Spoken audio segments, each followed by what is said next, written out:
So anyway, I'm going to dive right in. My talk tonight is about stories, the stories we tell each other, the stories we tell ourselves, the stories that shape what we think and how we act. But my talk is also about the changes we make when we tell those stories.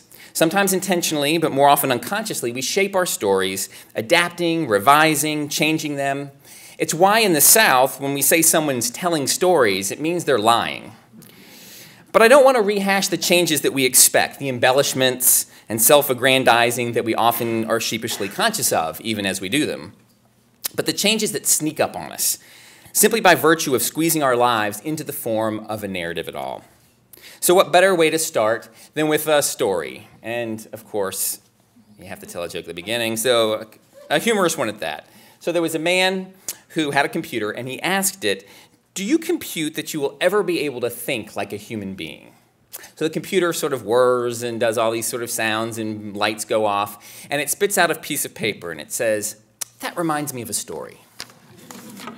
So this fairly esoteric joke provides the first assumption of my talk tonight.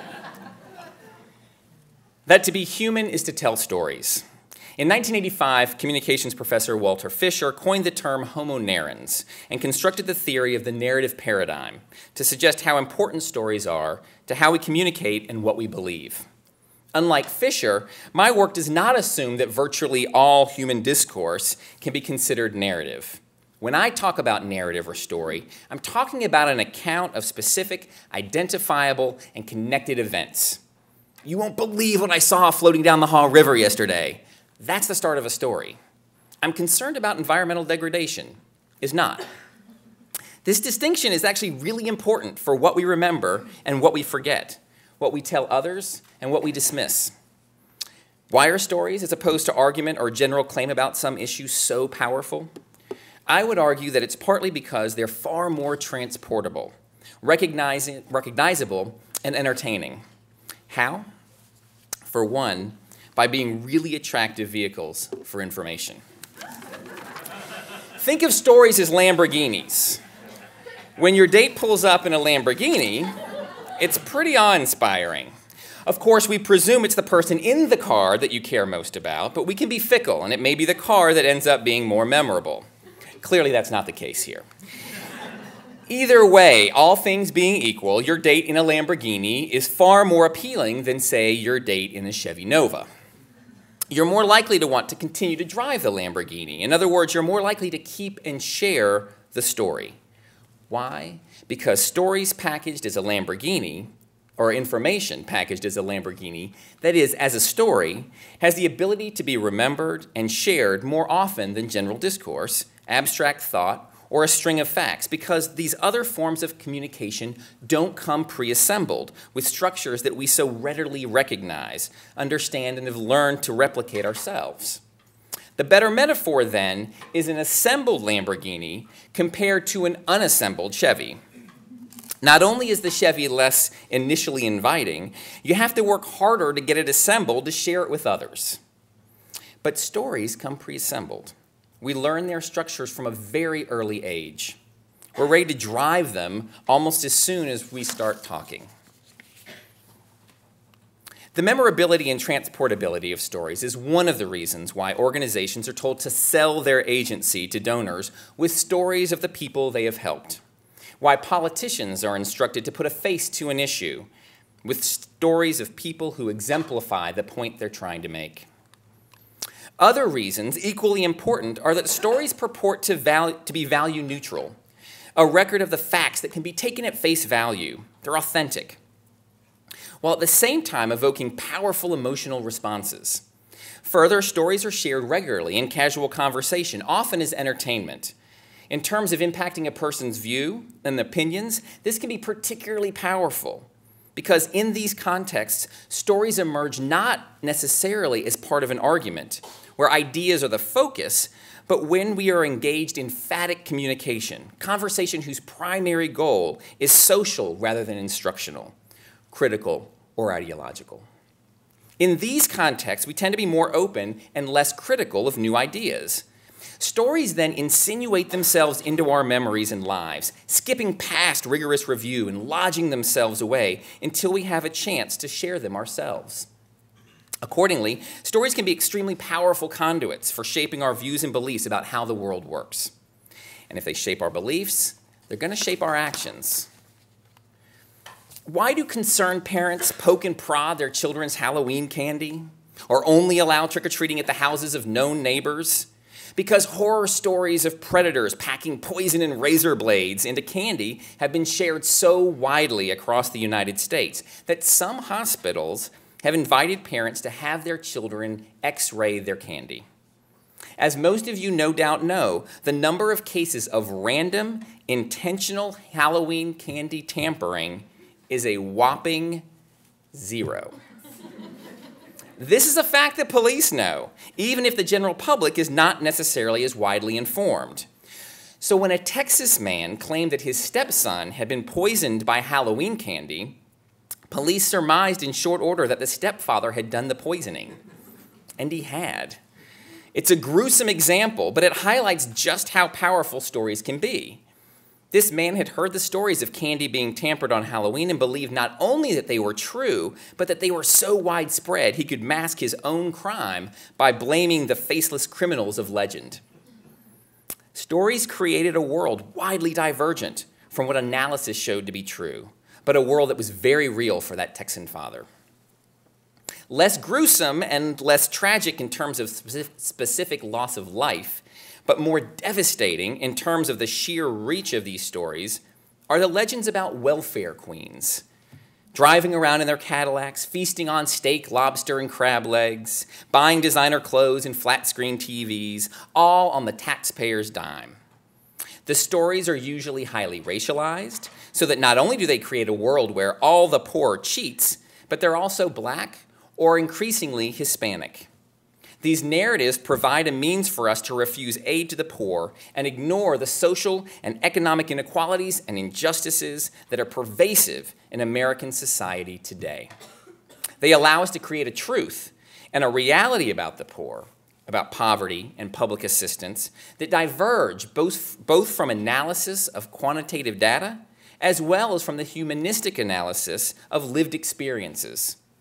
And they allow us to encode those beliefs into public policy. Let's reflect a moment on the origin of the welfare queen as a particularly powerful story. The year was 1976. Ronald Reagan was on the campaign trail in his unsuccessful bid for the Republican nomination for president. That year, Gerald Ford received the nomination.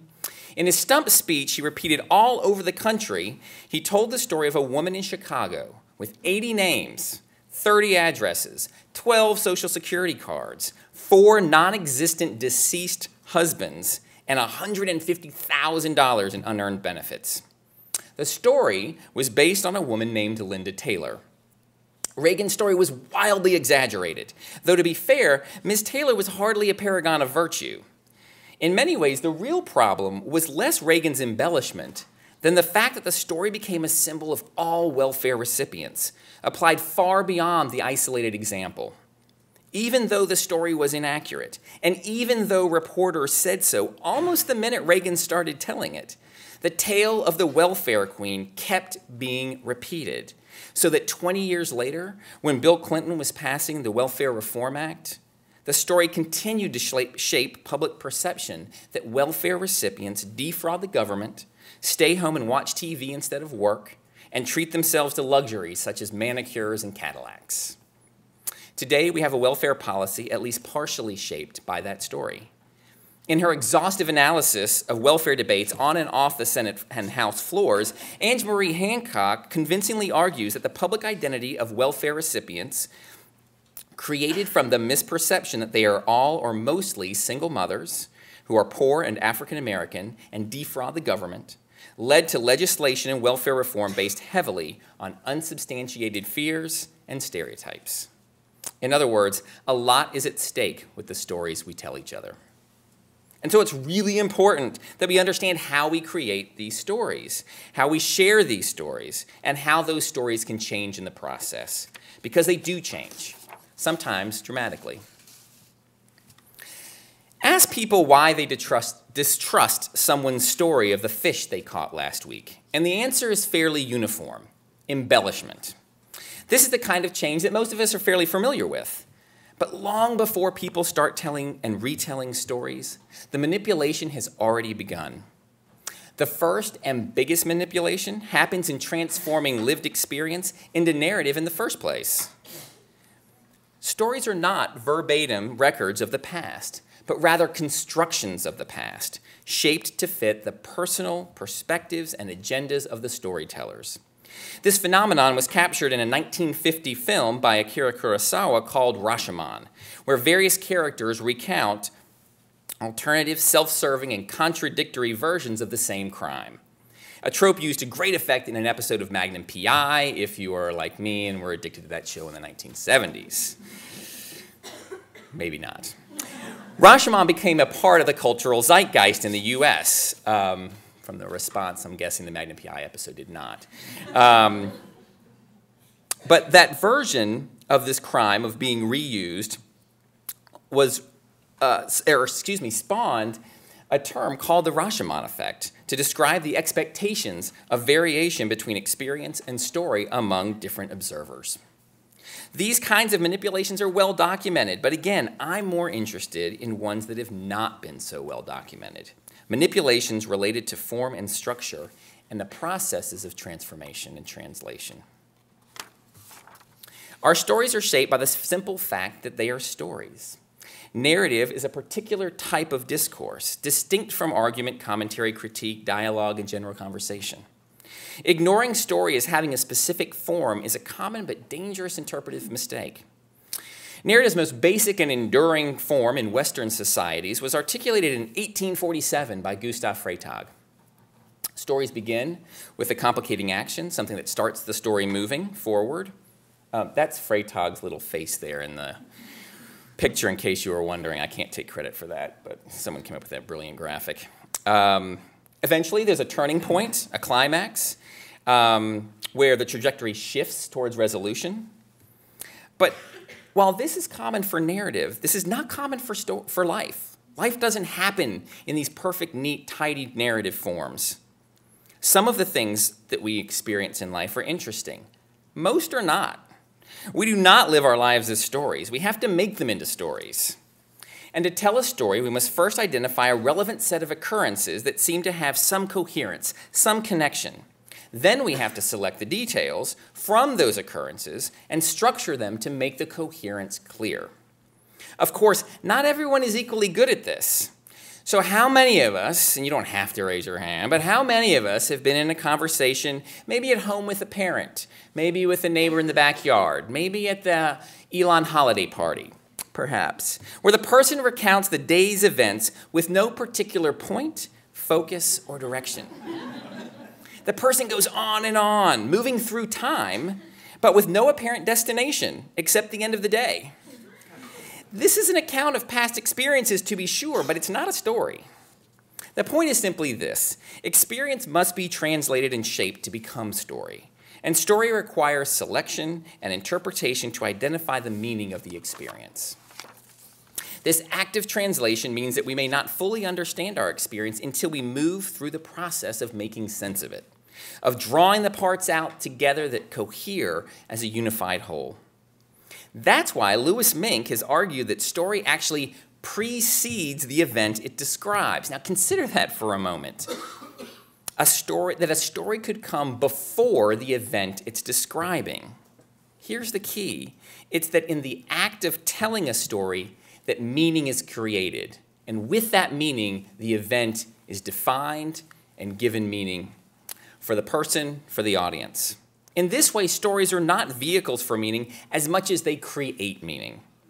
And so, yes, the Lamborghini analogy only goes so far. As we shape our experience into the structure of story, we also shape it to meet the demands of conversation so that we can share the story. These are social things. The social expectations for storytelling place a heavy burden on us to cherry-pick moments that stand out as unusual, remarkable, compelling, or complicating. Such selection is great for conversation, but it's not so great if we use stories as significant guides for understanding our own and other people's lives. Captured holistically, most of our lives would read like an almanac. Captured in story, The dramatic events are cherry-picked from the mundane and dominate so that our lives become an installment of The Fast and the Furious as opposed to Little House on the Prairie. Now, personal agendas and the demands of narrative as a genre are not the only forces shaping our stories. Our experiences are also filtered through a host of social and cultural beliefs and norms. The most basic act of selecting what's noteworthy or remarkable is shaped heavily by our culture. Let me give you an example.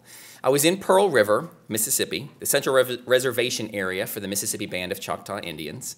And one afternoon, I was speaking with Harold Comby in the home of the Choctaw family that I stay with when I go and visit. While sitting there, a small statue of a horse fell off the mantle. I returned it to the mantle, and I didn't think of it again. Given a few days, I likely would not have recalled the event, the incident happening at all. But not so for Harold. Half an hour later, while talking about Choctaw spirits, Harold recalled the event and interpreted it as evidence of a visiting spirit, using the event as a way to explain how and why spirits of deceased family members linger. What was a powerful experience worth narrating for Harold didn't even register for me. I had forgotten about it almost as soon as it had happened. But belief in the pervasiveness of spirits and a deep narrative tradition of sharing encounters with these spirits led Harold to remember and give great significance to something that I had dismissed out of hand. Those of you familiar with frame analysis will find it usefully applied here.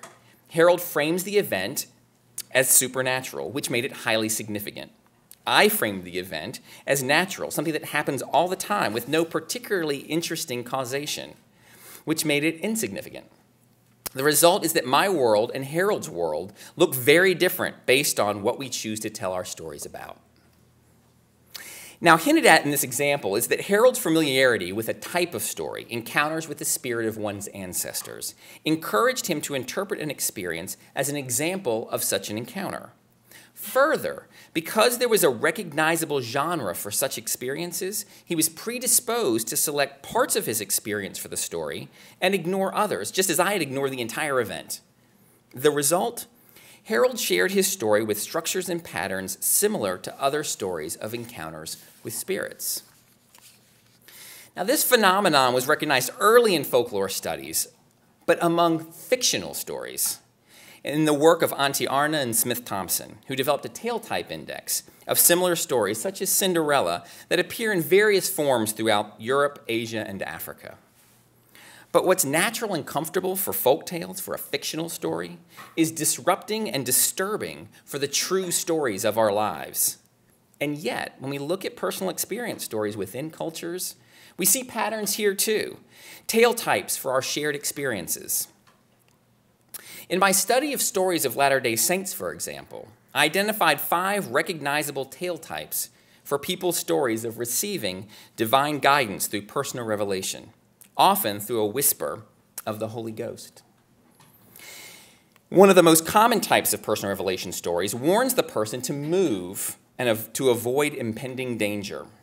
A key part of this narrative experience is the inclusion of how the person hesitated before acting, not just once, but twice, only acting on the 3rd prompt. In this tale type, we see 2 common cultural patterns. One, the pattern of 3s that occurs throughout Western cultures. And 2, the LDS-specific pattern of not just including, but highlighting the hesitation to act. The explanation for the second pattern can be explained by the socio-cultural expectation for humility when sharing stories about how God and the Holy Ghost have deemed a person worthy of special attention through revelation. The social benefit of humbling oneself by noting that they weren't ready to act at the drop of a hat when the Holy Ghost called means that people are more likely to include this detail in their story when it happened. In fact, the pattern is so strong that people are also likely to include it in stories even if it didn't happen, when they're sharing someone else's story, and that's a key distinction. So one of the best-known stories of personal revelation in the LDS Church, apart from revelations that have become doctrine, as in the Doctrine and Covenants, is that of President Wilford Woodruff, who during a thunderstorm was prompted to move his wagon, in which he and his family were sleeping, and then to move his horses. Soon after, lightning struck an oak tree, the oak tree that would have crushed both of them, the wagon and the horses, killing, presumably, the people inside. The story has been published in 3 similar but not identical forms since President Woodruff first recorded the story in 1891. And it's been retold or reprinted hundreds of times since then in church publications and by church leaders. In none of the published versions does President Woodruff hesitate before heeding the prompting.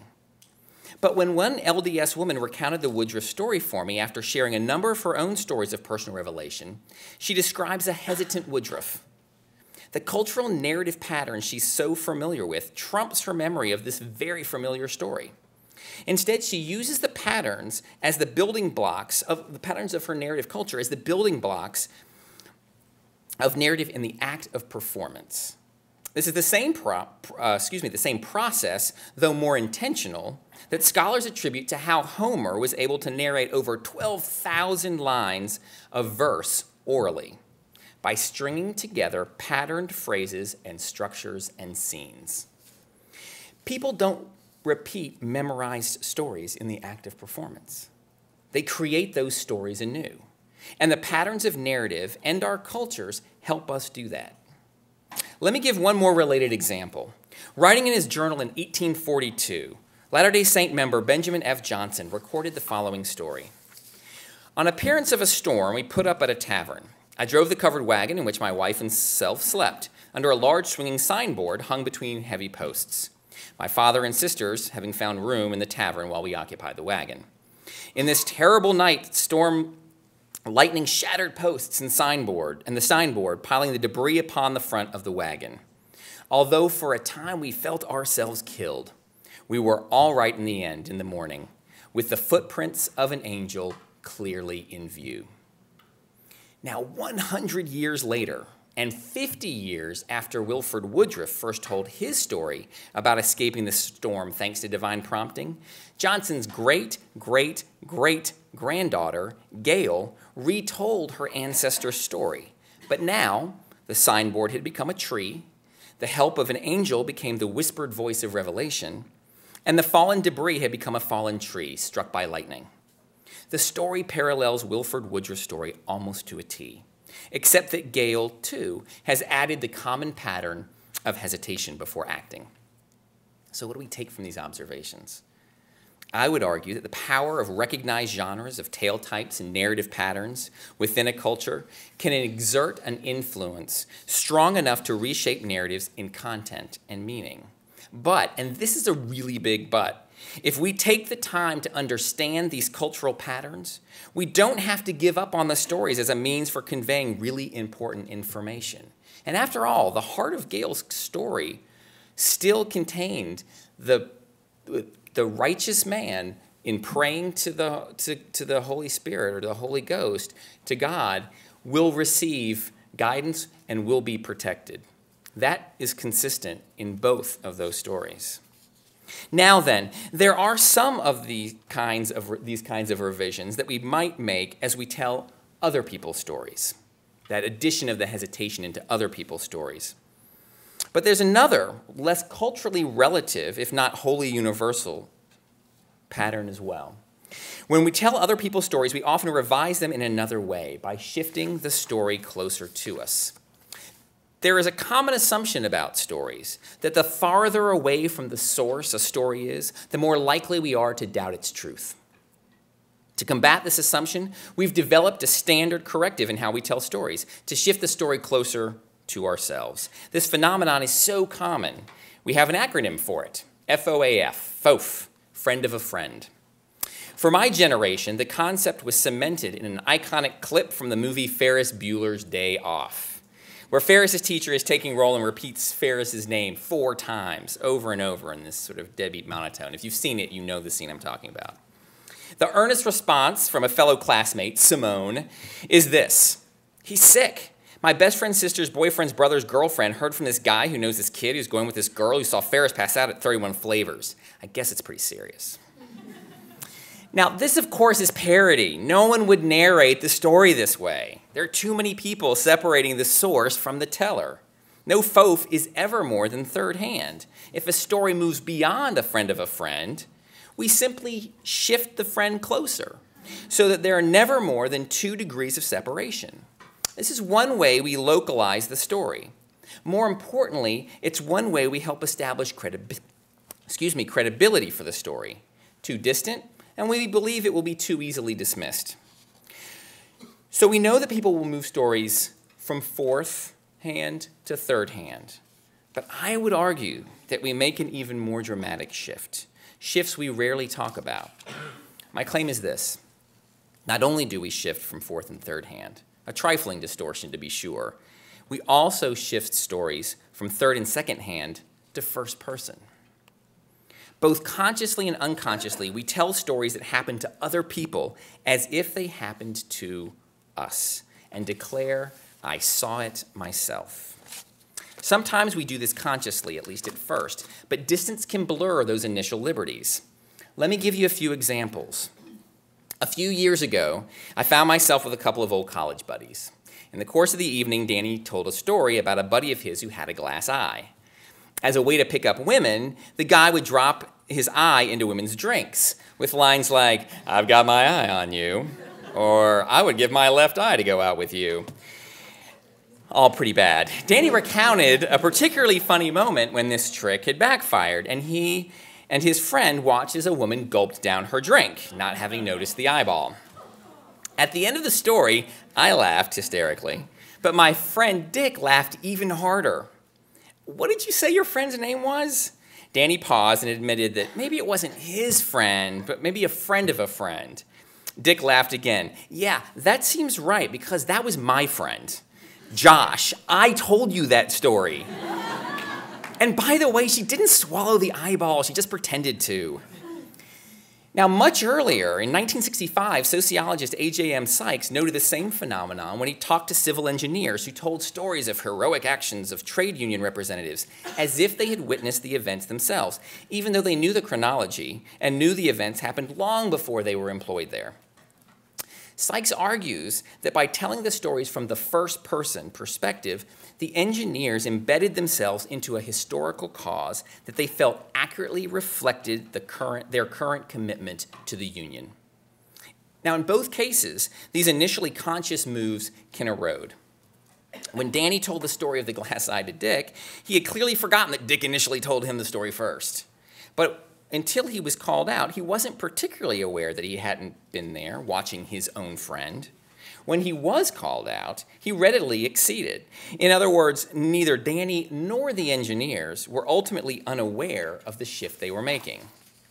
This is different from implanted memories, where the move is unconscious and far more troubling, particularly as we've seen this played out in cases of accusations of child abuse.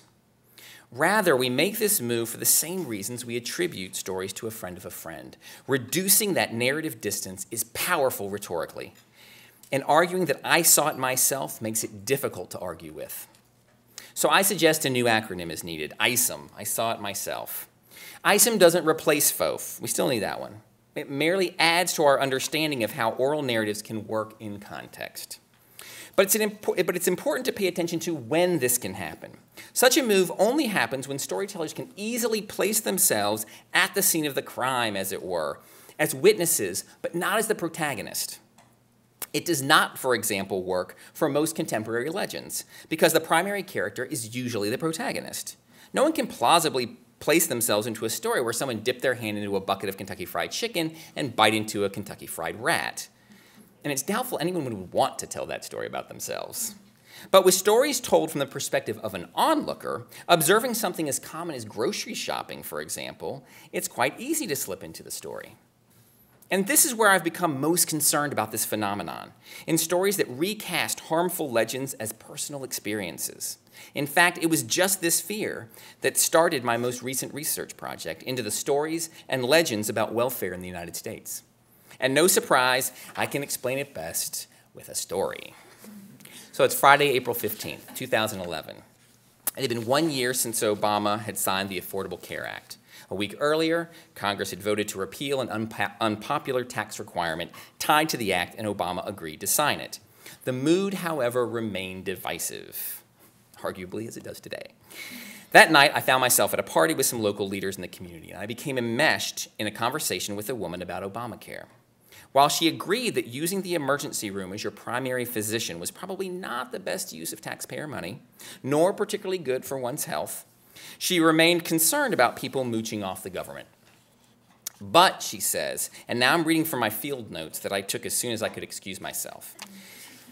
But, she says, poor people will still use and abuse the system any chance they get. I was in the grocery store not too long ago when the woman in front of me tried to buy dog food with her food stamps.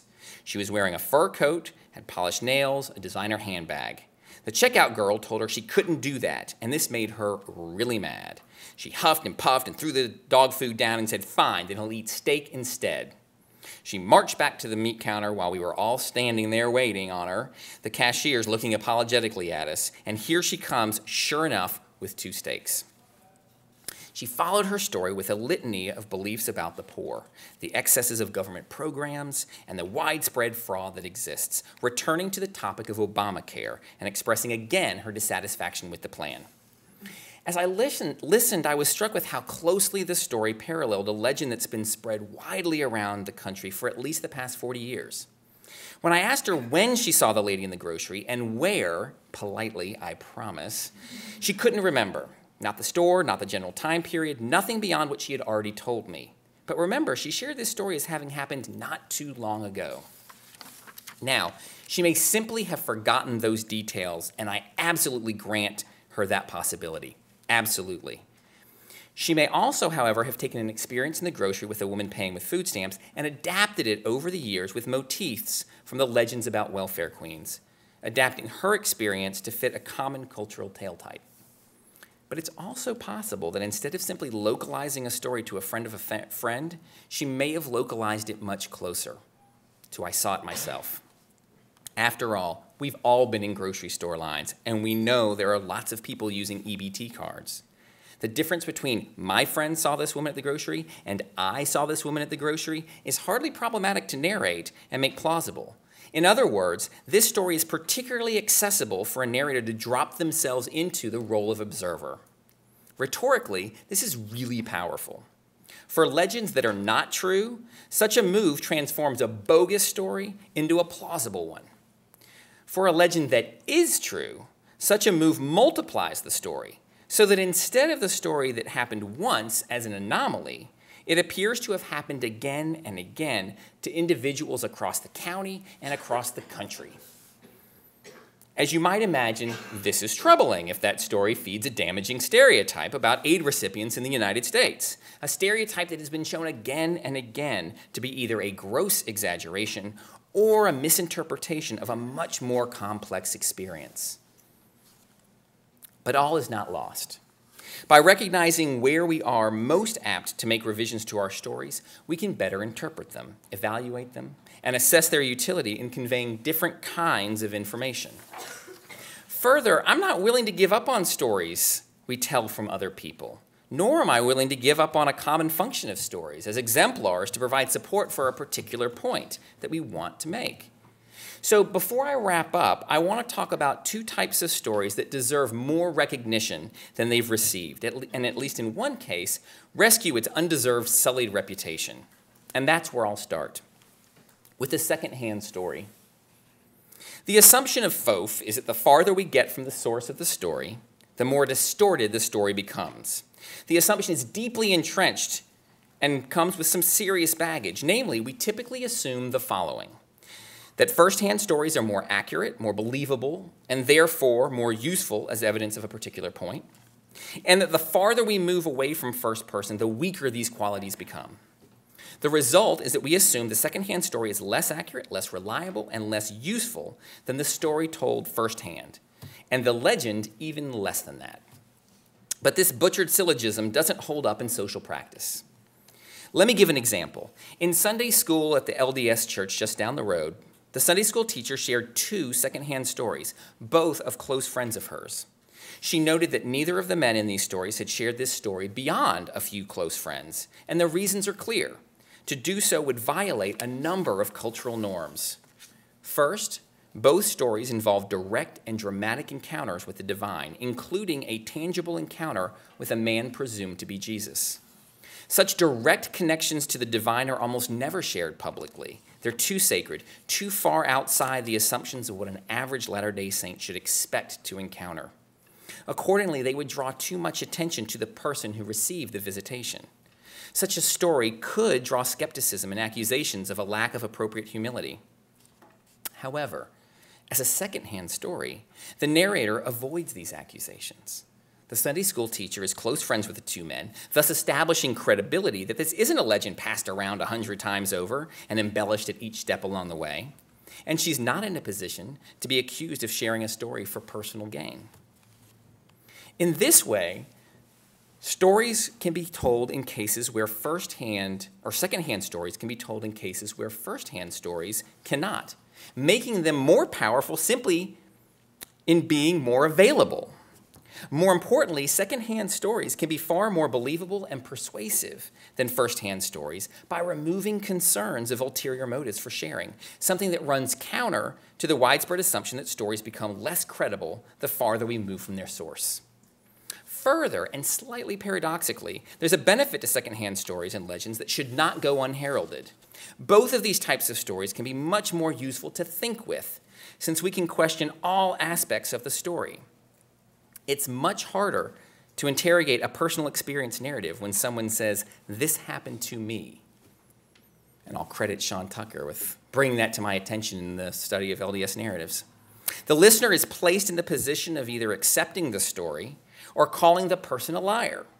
Second-hand stories and legends provide people a much more flexible arena in critical discourse about the topic at hand. And so, as exemplars used to make a particular point, second-hand stories can be as effective, sometimes more effective, than first-hand stories. Now for the second type of story. I want to stick with the idea of stories used as exemplars to support a particular point. Just how effective are they? Stories capture a single moment in time, a distinct experience that ostensibly could be pinned down with dates and times and names. But this is both its strength and its weakness, creating a catch-22 for the effectiveness of stories as exemplars. On the one hand, the vividness and concreteness of an identifiable experience with real people and places and dialogue can make a story dramatically memorable. They create a picture in the mind, something we can call up and revisit as a coherent artifact. But as an individual experience with specific dates and times and people, it's also unique. No other experience is exactly like it, and so while it might be remembered, it can also be dismissed as an anomaly, like the 1 in a million frogs that actually turns into a prince, hardly representative. As such, the story can make for a mighty poor exemplar.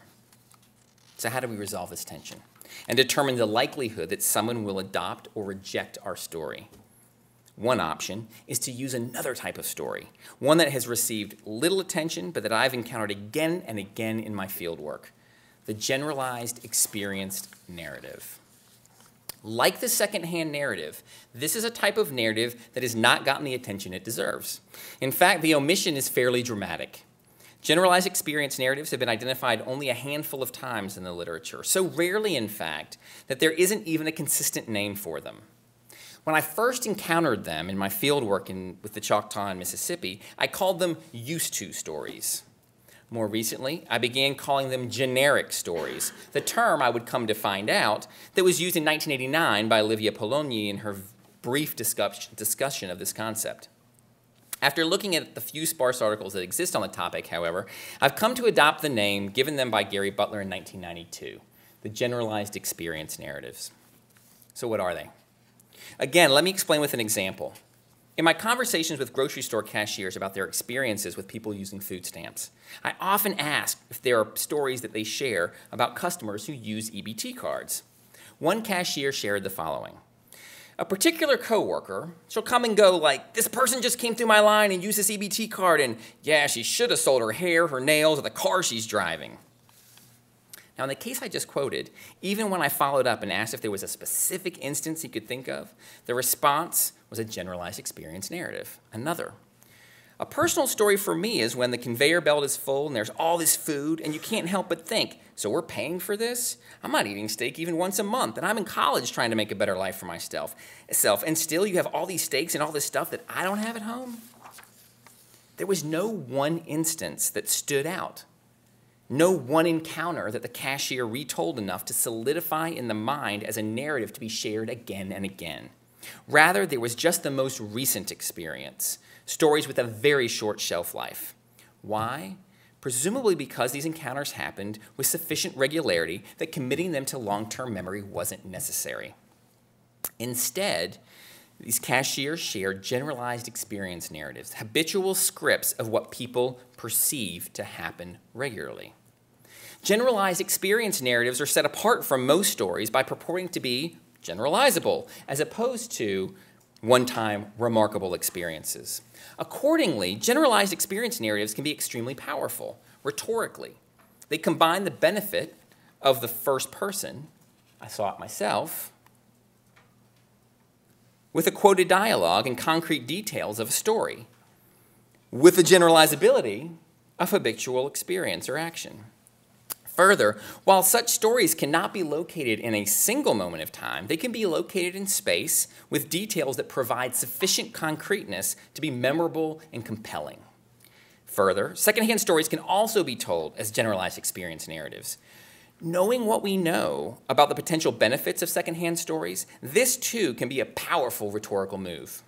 In fact, I would argue that this was the brilliance of Reagan's welfare queen story. He gave us an individual, but generalized her by removing her name. The media found Linda Taylor. Reagan never named her.